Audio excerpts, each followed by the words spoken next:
So how do you find the average sales of only one product? Or let's say, what if you want to find the average marks of only those students who have passed? Use the AVERAGEIF function. AVERAGEIF calculates the average of numbers that meet a specific condition. Here's what AVERAGEIF actually does. So let's say in this data, I want to find the average sales of only laptop. So I can do that using the AVERAGEIF function. The basic syntax of the AVERAGEIF function is this. It accepts three parameters. Range is where Excel checks for the condition. Criteria is the condition, the actual condition. And average range, this includes the numbers to average. The third parameter is given in square brackets because it is optional. If you omit the average range, Excel will average the range itself, the first parameter.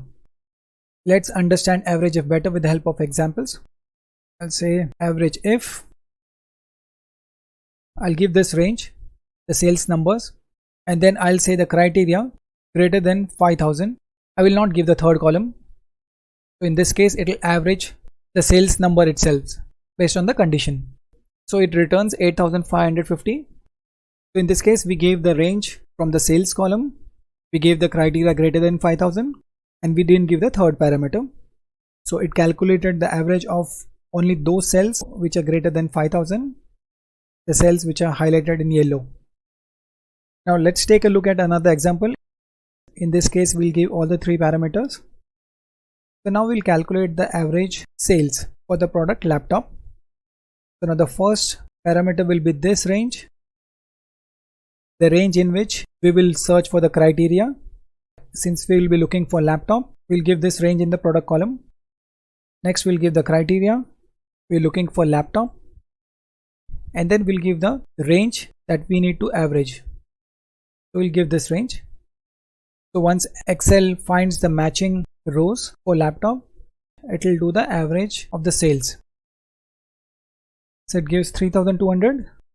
So there are two entries for laptop, 4000 and 2400. So the average is 3200. Next, we'll take a look at examples involving logical operators. We already saw one example where we averaged the sales numbers for sales that were greater than 5000. Now you can also say less than 10,000. In this case, it will ignore this value 12,000 and calculate the average of the other numbers.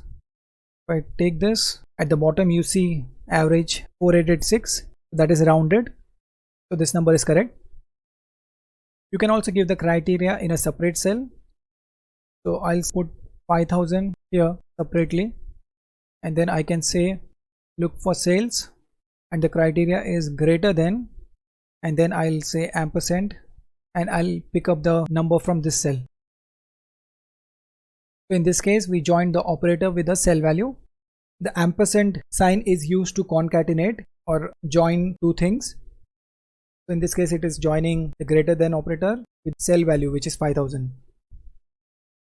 You can also use wildcards such as star and asterisk in the criteria. So I can find the average of sales for all the products starting with the character T.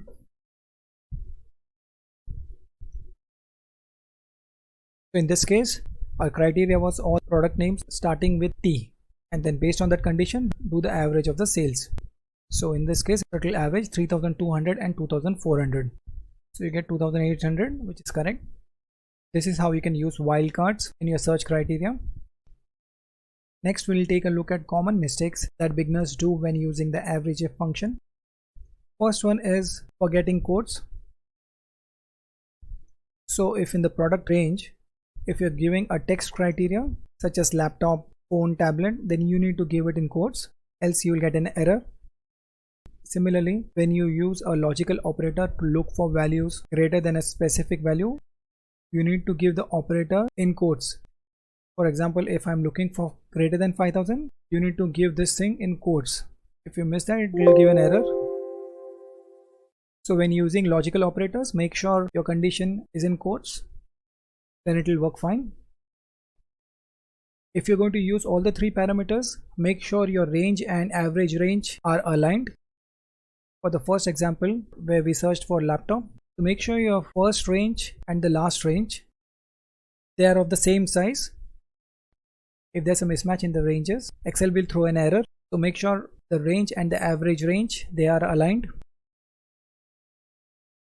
So in Excel we saw the average function which averages all numbers.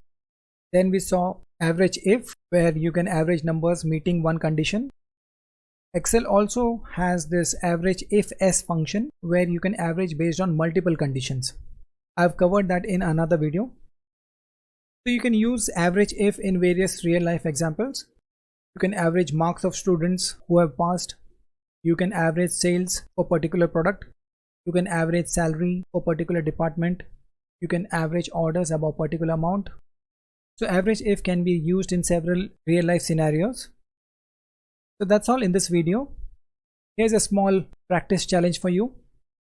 Try calculating the average marks above 60, average sales of laptop, average orders below 1000. So do try this challenge and let me know if you get stuck anywhere. If you like the video, do subscribe to our channel. It helps us create more videos like this. Thanks for watching.